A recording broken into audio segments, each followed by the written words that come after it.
What's up, everybody?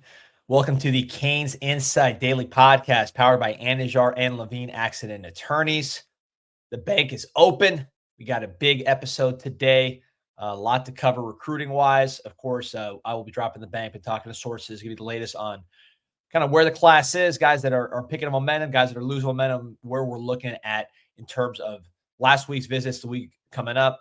We're on our last official visit weekend, man. So a lot of action ahead, and then it's closing time, at least for the summer. So a lot to get into. Plus, we are going to interview Wyatt Wheeler. Wyatt Wheeler is the beat writer over there in Southwest Missouri that has covered Jackson Cantwell, number one overall player in the country since he was a kid. He's got a lot of great insight into Jackson Cantwell. So looking forward to talking to him.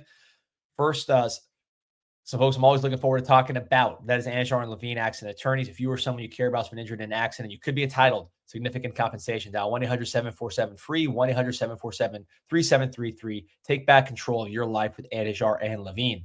Pete, let's go. Good morning, D. Morning.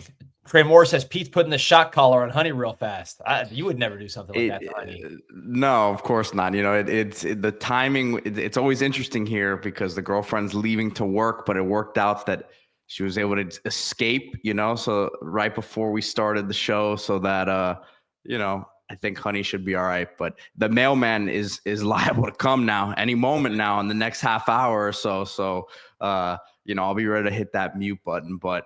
No, obviously excited for the bank today, D, and the Wyatt Wheeler conversation. You've been hyping up this one to me for weeks. You've kind of labeled this as like the Brian Windhorst covering LeBron coming up.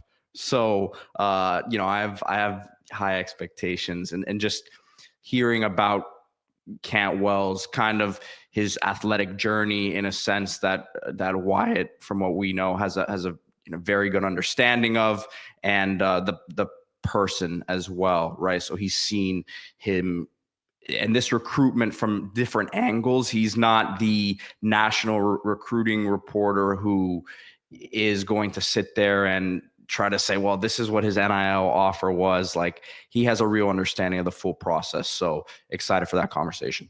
Yeah, absolutely. And, we talk so much, and we will talk with the bank about kind of the next 5-star, the next 4-star, whatever it is. Sometimes it's nice to sit back and appreciate the ones you got in the boat. And there is none bigger than the number one overall player in the country on the composite, on the industry rankings, you name it, Jackson Cantwell, the number one overall player in the country out of Southwest Missouri. So looking forward to that conversation. But Pete, let's jump right into it. So I posted the bank on CanesInSight.com, which is, as we all know, 7.44. Now it's at 7.46 million. So we got a bunch over the weekend, almost at 7.5 million post and counting. There you go. There's the bank, all for free. Put it out every week, just like we do on the show. I write it up, put it up on the board. A lot of discussion there. It is the number one Canes community on the planet, all for free on CanesInsight.com. Question from Bob before we get into the bank, with a very good question, which is, what's the difference between the composite ranking and the other ranking? So every recruiting service does its own ranking. So 247 will rank, and they caused a lot of controversy when they dropped Jackson Cantwell to like number 10, I think. Pretty good ties. We're complaining about the number 10 overall player. But On3 will have their own ranking. Rivals will have their own ranking. ESPN will have their own ranking. So what ends up happening is they all kind of compete to see who can be the closest on when the guy gets drafted to where they're projected. First of all, if they're 4 stars or 5 stars, which means that they're draftable, then how close are they to kind of their ranking? So 247 traditionally has been the best. I know when Barton Simmons did a great job for them. Now with Nick Vanderbilt, the last draft On3 was by far the closest in terms of like the putting the ranking next to the player. So they kind of taken the lead there, but it's draft to draft. So 247 can take it next time. Rivals, ESPN, who knows? So composite ranking or industry ranking, what On3 calls, is really the same thing, is just taking all the rankings together and then averaging them out to see who ranks where. So I like to use that one as like kind of the official recruiting ranking, because it's everybody. One site might have Jackson Cantwell 10th, one might have him 1. But if you look at all the rankings together and you rank all the players based on their average ranking on all the sites, Jackson Cantwell is the number one overall player in the country, which to me means he's the number one overall player in the country. And D, not to confuse people too much, but I believe On3 and Rivals are merging now too. Right. on That's gonna July be 1st. So like they're going to have a different ranking system as well. So we'll see how that changes. Yeah, but it's interesting to watch. I like watching the draft and seeing kind of how close. I think the recruiting ranking has gone way better. You look at the draft last year, aside from like the Cam Wards or guys like that that transferred a lot, um, and really came out of nowhere. Most of the guys were blue chip players. Um, you're talking about blue chip linemen all across that draft, offensive, defensive, blue chip receivers. So the draft's got a lot more linked to the recruiting rankings. Not perfect science, but it's gotten a lot closer. Oh, one more before we get to the bank. Clutch is asking any take on Wisconsin getting caught tampering after all that crying. Yeah, Wisconsin getting caught with recruiting violations after all the complaining they did about uh, Xavier Lucas. Still waiting to hear about that lawsuit. I'm sure they're working on it as we speak. They're just proofreading it. Yeah. So let's go. Let's get the bank. Let's get into the bank, man. Yeah, let's get into the bank as we got Wyatt coming on at 9. So we want to make sure that we get all this information in. And again, all of this available for free on CanesInsight.com as I pull the article up here, and we'll kind of follow along here. But let's start with James Johnson. Visited a couple weeks ago, and he's a local player from Miami Northwestern, originally from Fort Myers area, but this is a top 10 interior defensive lineman in the country. It looks like Miami's in a good spot for him. Yeah, if I'm going to like circle the player that I think we're making the most progress on, and meaning real top notch guy, that's James Johnson. He visited Georgia already. He visited Florida already. I believe he's at Florida State now, but as we know, Florida State's kind of a joke. So based on everything I'm hearing, Miami is in an excellent position for a James Johnson. They're obviously been recruiting him hard. He's from North Fort Myers originally. Now he's at Miami Northwestern, so he's local. You can get him on campus kind of whenever you want. And they think they're going to land him. Just for some perspective on James Johnson, there you see him right there, big boy.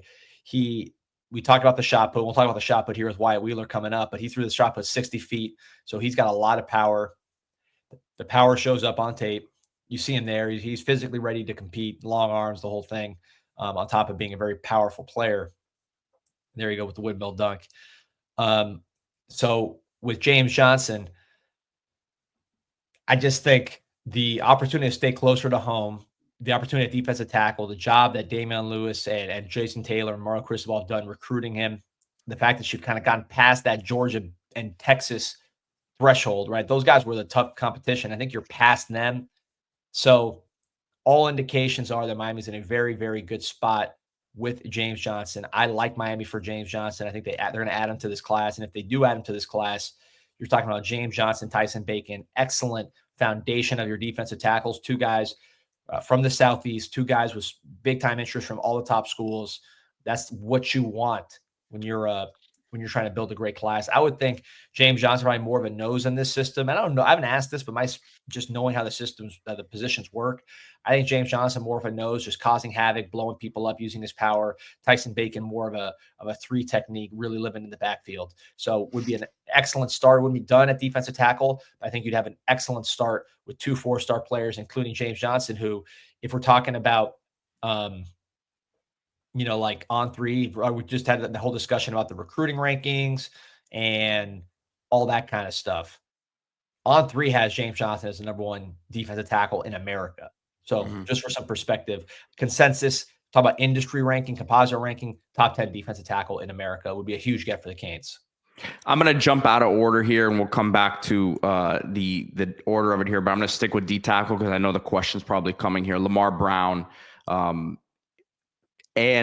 LSU, it looks like it's leaning that way. It's been a funky kind of recruitment here down the stretch. He canceled the LSU visit.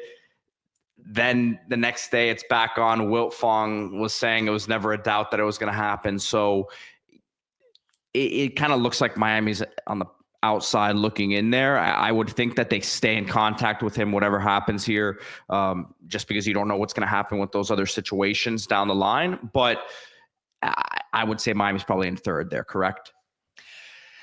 Yeah, I mean, I just don't. Here's what I'll say. I don't think that Miami is going to be the pick when the first pick is made. That's not the sense I get. Now, he's kind of a tricky recruit. He's the kind of guy that he could surprise you.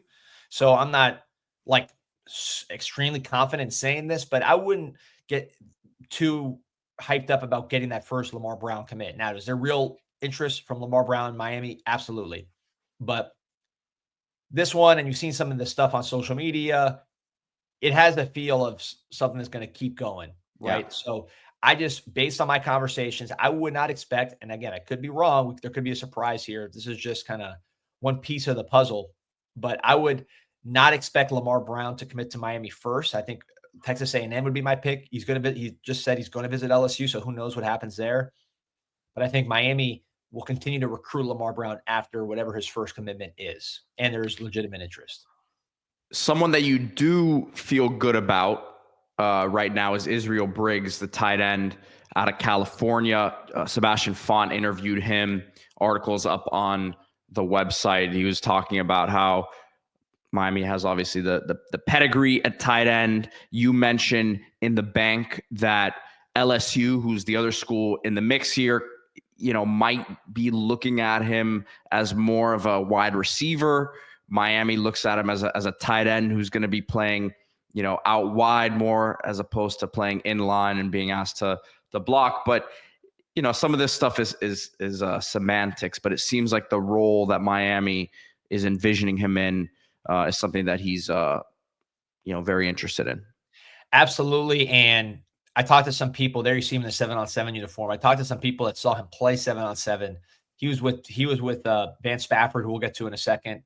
He was with Mark Bowman, the tight end from California that's committed to USC.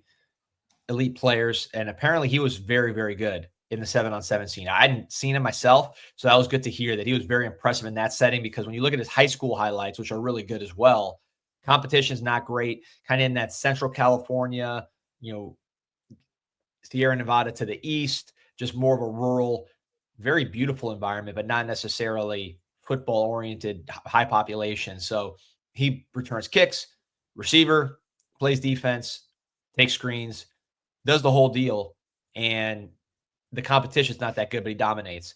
But apparently in the 7-on-7, where he's going against, Dade County, Broward County, Atlanta, California defensive, like Southern California defensive backs, apparently he's done very, very well in that setting as well. So there's a lot of optimism on him.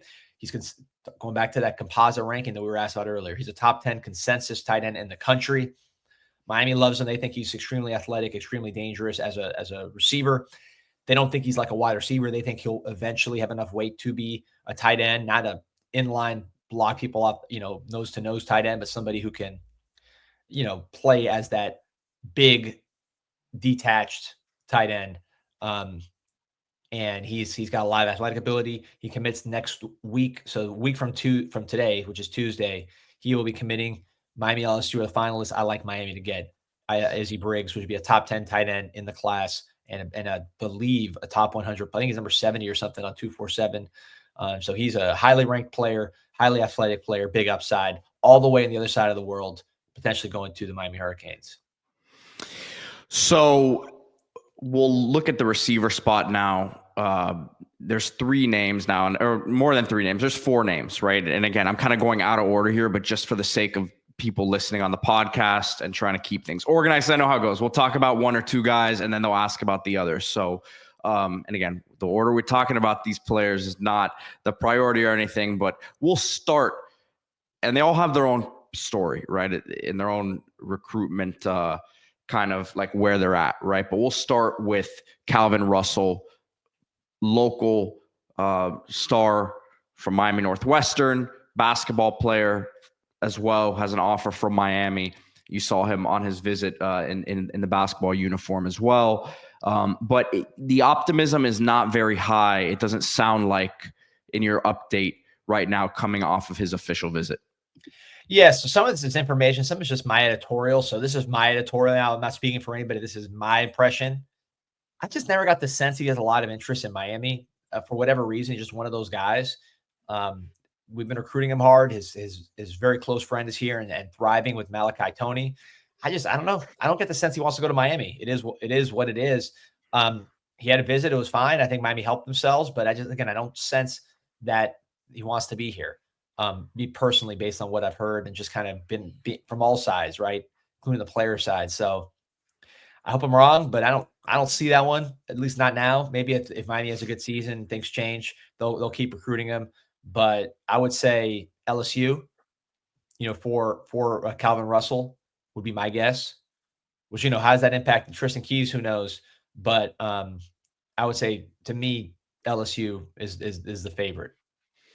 You mentioned Tristan Keys, and we'll talk about him. Someone who's still committed to LSU, but as we've mentioned many times, we had the chance to interact with him. His interest in Miami is very real. He's made multiple trips down. The Adidas relationship and deal is significant, right? It's not the deal maker, but that one, as you said in the update, it could be a bit of a roller coaster, right? If the sense that I got talking to people was Miami understands that he's going to love everywhere that he goes, and we saw the stuff on social media with him at Tennessee on his visit over the weekend. But I don't think that stuff necessarily overly concerns Miami.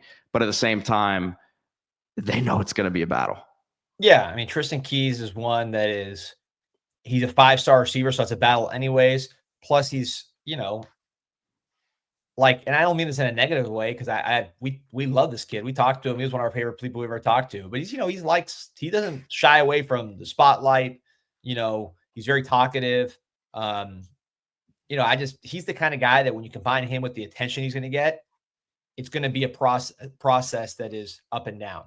Not because he's a flake, not because he's trying to extort people, It's just, this is a high-profile recruit and a high-profile recruitment that likes being high-profile. And I think with something like that, it's just going to be one of those up and down recruitments. Me personally, again, we talked to him.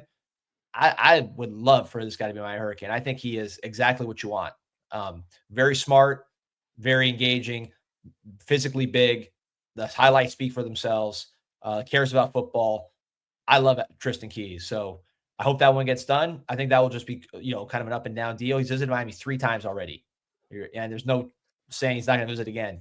So that would be one I would just keep an eye on. Miami's right in the mix with everybody else. I don't see a favorite amongst that group, and Miami is in that group. So that's how I would put Tristan Keys. It's just one of those you kind of just gotta watch. So we'll keep it moving at receiver. The comments are already coming in. Where does Miami kind of go from there? And Van Spafford, Jason Lopez, 2 guys, kind of both playing the slot position, different receivers, right? Van Spafford committed to Georgia, but looking like things are really trending Miami's way there. So let's talk about those 2 guys. Again, as you've mentioned for the last few weeks, would both be takes if they both wanted to commit to Miami right now. Now, does that mean that they're both, as you said the other day, going to kind of look at each other and say, man, we might be playing too similar of a role in this offense that it might be best for us to go, to different places, but they would both be takes, as you've mentioned. Yeah, I think so. People are going to put them in the same bucket just because of their melanin levels. But they're both major takes, and I think, and different types of players as well. Lopez is going to be here next weekend, really this weekend coming up here. Miami love to get him. We talked about before, basketball to me is the one. We got to figure that part of it out. I think he could play on this basketball team and help the team get better. And certainly football would love to get this guy. So we'll watch. Can I speculate for a second with no info whatsoever, as we got to keep things moving because we have Wyatt Wheeler joining us in a few minutes here, D. But I wonder if the sense is that Calvin Russell ends up kind of drifting away from Miami here, if a scholarship opens up on the basketball side. I like that would go to Jason Lopez. But that, and I've just, again, speculation, I've just had a hard time believing that there'd be 2 spots that Jay Lucas would bring in for football players that can play at this level and have a role, I think, somewhat on this level. But that's my speculation on that one. But let's keep it. Let's keep No, it. and by the way, listen, and I've going. been saying I love your speculation. I know we got to keep it moving. I've been saying this since the beginning. This is not a new thing. I really do believe the best receiver in South Florida is Jason Lopez. My personal opinion.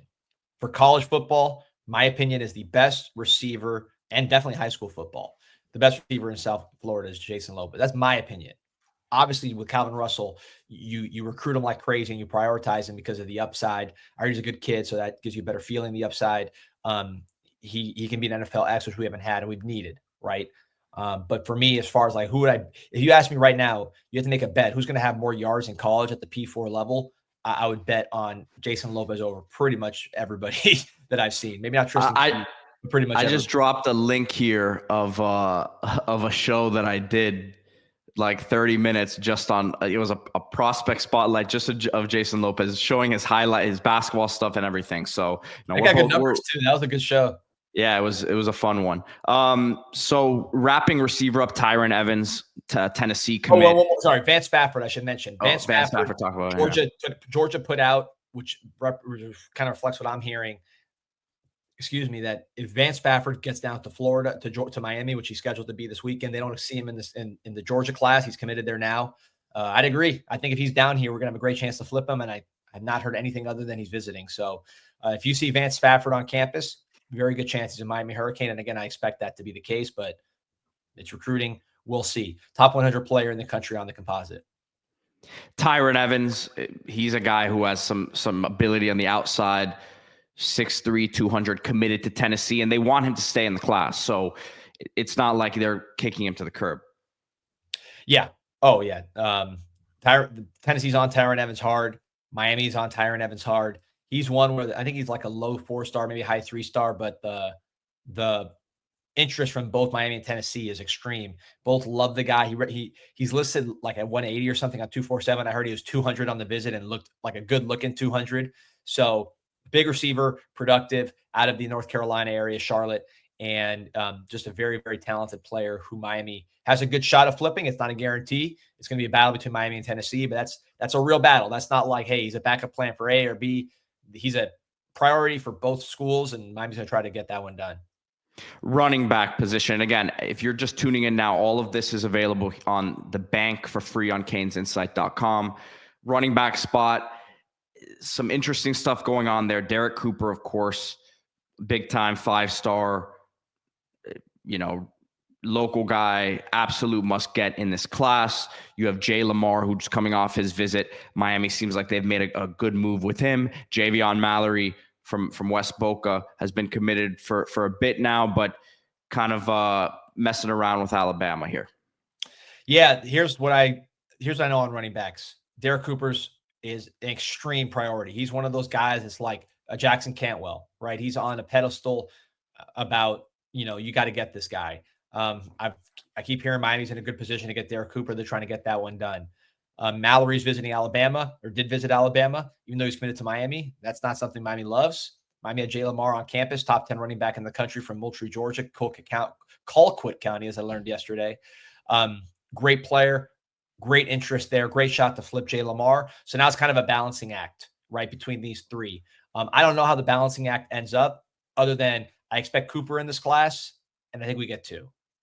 Beyond that, we'll see. But those are the 3 names in play. One's committed. One is very high in Miami interest. And then Derek Cooper, again, a guy that I think is trending to Miami that Miami really, really wants bad. Breck Colajay, offensive lineman from IMG, visited a couple weekends ago, coming off a Georgia visit. He's checking out USC and then Tennessee, and then could be making a decision, sometime here in the summer. Yeah. One of my favorite players, one of everybody's favorite players, man. This guy's a stud. So Breck Colajay visited Miami, looked like he was about to commit, but he said he wanted to go through his process, was bonding with Jackson Cantwell. Jackson Cantwell kind of pushed him to commit, and he said, listen, my process is different than yours. Let me go through it. But I think it's a similarity in that Cantwell did a million visits. Even after he was leaning to Miami, ultimately signed with Miami, but Cantwell did not, he didn't skip a visit, right? He visited everywhere, most places twice, 3 times. So I think Colajay is a similar process, very professional process.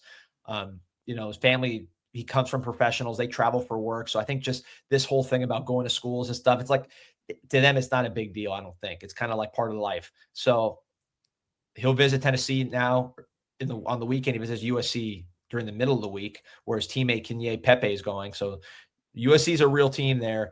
But I think the amount of times he's visited Miami, the repeated visits, the bond with the Cantwell, the bond with the coaches, the priority Miami's put on him from the beginning, I think we'll get Brett Kaloje when it's all said and done. And look at the schools he's visiting, man. This guy is no joke. This is a big-time player, national interest, a legitimate national stud.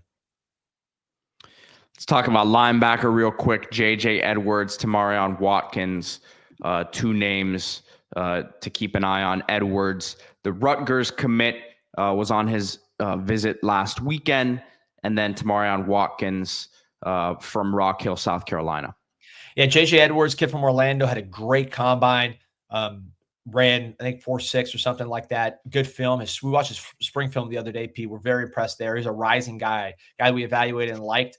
He committed to Rutgers like before he visited Miami, then still visited Miami. So kind of an interesting process there. And Rutgers really wants to keep this guy. They're tired of losing guys to Miami.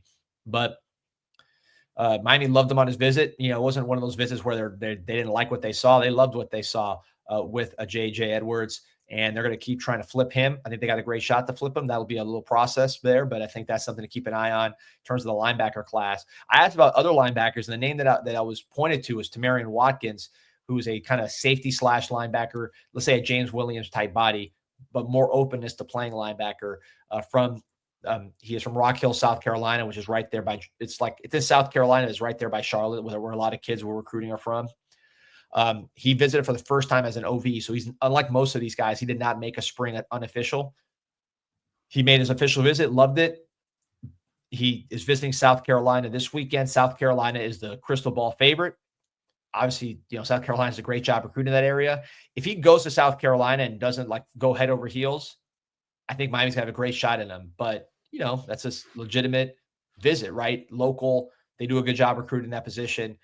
So that's one where if he goes to South Carolina and he commits, or the crystal balls start rolling in, that we got to move on. But I think if that's one where Mike could survive and keep communicating with him, maybe getting back on an unofficial, they're gonna have a shot there. That one's alive.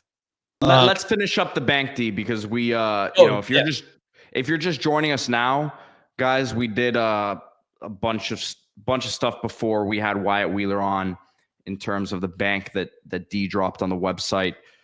I don't know if you dropped it last night or this morning, but we have a few more notes to get to here. Keshan Stansel, defensive tackle, and Blake Stewart. I'll go back in order of what's left here. Talk about those two, where Miami stands with them right now. Yeah, Blake Stewart, the safety from Atlanta, visited unofficially twice, and now the official visit. He is an incredible prospect, really kind of a top of the board kind of guy. Major priority. He's a 4-star, so it's not like he's like a sleeper, but I think he's one that I would say the ranking, which is already high, I don't think reflects where he's at. This is a guy who had a really, really good offseason, 7-on-7, talked to coaches who coached against him with him. They say that he's really, really good. And just a very good offseason. Clemson, who knows a little thing about defensive backs. Michigan, same thing. Both really, really high on Blake Stewart. It looks like it's a Miami-Clemson battle. He already visited Clemson, so we'll see if Miami can get it done. That'll be down to the wire, but I think Miami's going to have a great chance to get Blake Stewart, and he's a major priority for the Miami Hurricanes. Cortez Redding, another safety from Atlanta. I wouldn't put him in the same likelihood as a Blake Stewart, another 4-star guy from Atlanta at safety, but he's in the mix. Kosi Barnes from Greensboro. I don't see that Miami going in that direction. Zion Robinson, the receiver from Texas. I don't see that one. So the other big name we talked about, Keshan Stansel, is a defensive tackle from Raleigh, North Carolina. He visited Clemson. Clemson got a crystal ball on that visit. Miami thought they were to get him coming out of their visit. So I think this is a situation where he liked both schools a lot out of his visit. Now home stretch, and Miami's going to battle there. I think that's going to be down to the wire. Miami really wants Keshan Stansel. Even if they get a James Johnson and a Tyson Bacon, they'd still love to add Keshan Stansel. So the next, did you mention Kosi Barnes and Zion Robinson? I know Yeah, you yeah. mentioned I don't Porter's see running. I don't see us going in that direction. Truth over falsehood. Asking why you think we're such a kryptonite to elite level receivers. Think that'll change anytime soon. I mean, we're in the mix for some top guys, including the #1 guy. He's visited 3 times. So we'll see how that one goes. My opinion. You haven't had a high draft pick at receiver in a while, man. Yeah, it's like a cycle, right? When you don't have the high pick, the high recruits don't want to go because they don't see themselves being a high pick. You just got to break through. I mean, again, Jeremiah Smith was here. So when that didn't happen, it set you back, because if it did happen, you would have been in great shape. So on the both in terms of, you'd have the best player in the country on your team, as well as having a guy that other guys could look to going forward. So you lose that, that hurts you, but we'll see. I think Tristan Keys is the one I'd love to see us get. I mean, not only is the #1 receiver in the country, I could see him thriving here. To me, he's the kind of guy you go all in on, but he likes everything that he goes on. He's one of those guys. He's going to have a very eventful process, is kind of the Tristan Keys thought I have, but we'll see. And then the defensive linemen, or pass rushers, I should say. Let's talk about them a little bit. Jaquez Wilkes, Nolan Wilson, Ashari Charles going to be visiting this upcoming weekend. And you would imagine, I don't know if it's going to be this weekend that it happens, but you at least are going to land, 1 or 2 of those guys. And then, of course, they're big game hunting with Bryce Perry, Wright, and Anthony Jones. Yeah, I think defensive end, probably the best position in terms of the depth chart right now. Young guys, old guys, they feel great about that position. They feel great about what they put in to the room. Multiple 5 stars, remain projected first-round pick. That's the position that's also very good on the board, where guys have legitimate interest in Miami. So you've already had Anthony Tank Jones from Mobile, Alabama visiting. He's got legitimate interest. Miami Auburn battle for now. Maybe there's another school in the mix, but Miami Auburn, I know, were the top 2 coming out of that visit. Bryce Perry Wright, very good player out of Buford, kind of Ruben Bain style defensive end. Miami, Clemson, Texas A&M, Texas, I believe, are the schools there. That's a battle Miami is in. And then this weekend coming up, you got Nolan Wilson from Picayune, Mississippi, visited unofficially in spring.